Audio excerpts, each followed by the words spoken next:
ಯಾರೋ ಒಬ್ಬ ಡಕಾಯಿತಿ ಮಾಡ್ತಾನೆ ಅನ್ನೋದನ್ನ ಯಾರೋ ಒಬ್ಬ ಬತ್ಮಿದಾರ ಫೋನ್ ಮಾಡಿ ಹೇಳೋದು ಸುಳ್ಳದು. ಅವಾಗ ಏನು ಮಾಡ್ತಾರೆ ಅಂದರೆ ಅವ್ರನ್ನ ಎಲ್ಲೋ ಒಂದು ಕಡೆಯಿಂದ ಪಿಕ್ ಮಾಡಿರ್ತಾರೆ, ಮನೆಯಿಂದನೋ ಅಥವಾ ಆ ಸಿಗರೇಟ್ಸ್ ಇರ್ತಿರೋ ಕೂಡ ಎಳ್ಕೊಂಡೋಗಿ ಕೂಡಾಕೋವಂಥದ್ದು ಮಾಡಿ ಇದನ್ನು ಈ ರೀತಿ ಡೌಟ್ ಡಕಾಯಿತಿ ಕೇಸ್ ಅಂತ ಮಾಡೋ. ಏನು ಇವತ್ತು ಇದೆ.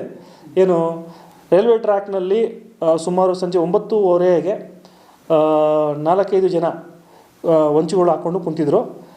ಆವಾಗ ನಾವು ಪಿ ಸಿ ಅವರು ಇಂಥವ್ರು ಹೋಗಿರ್ತಾರೆ, ನಾವು ಸಬ್ ಇನ್ಸ್ಪೆಕ್ಟ್ರ್ ಹಿಂದೆ ಓಡೋಗ್ತೀನಿ. ಆವಾಗ ನಮಗೆ ದೂರಿಂದ ನೋಡಿರ್ತೀವಿ, ಅವರು ಮಾತಾಡ್ಕೊಂಡ್ರೆ ನಮ್ಗೆ ಕೇಳಿಸುತ್ತೆ, ದೂರಿಂದ ನೋಡಿ ನಮ್ಗೆ ಮಾತಾಡೋದು ಕೇಳಿಸುತ್ತೆ. ಹೊಂಚಾಗ್ತಿರೋ ರೀತಿ ಯಾರೋ ಬಂದಾಗ ಹೊಡೆದು ಬಿಡೋಣ, ಈಸ್ಕೊಂಡೋಣ ಅಂತ ಅಂತಿರ್ತಾರೆ.